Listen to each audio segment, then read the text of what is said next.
સુરેન્દ્રનગર નગરપાલિકા દ્વારા છેલ્લા 20 વર્ષ કરતાં વધારે સમયથી 90થી વધારે મહિલાઓ જે અહીંયા સફાઈ કામદારો છે, જેઓનું અહીંયા સુરેન્દ્રનગર નગરપાલિકા દ્વારા વારંવાર શોષણ કરવામાં આવે છે.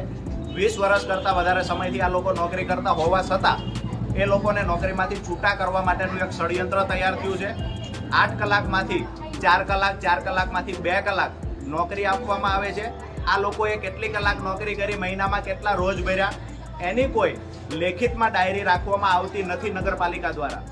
આ લોકોને વારંવાર એક જ ધમકી આપવામાં આવે છે કે 8 કલાક રોજગારી માંગશો અને પૂરું વેતન માંગશો, જે નગરપાલિકાનો ઠરાવ હતો એ મુજબ પૂરું વેતન માંગશો તો તમને નોકરીમાંથી હાંકી કાઢવામાં આવશે. આ ધમકીઓ વારંવાર મળી રહી છે.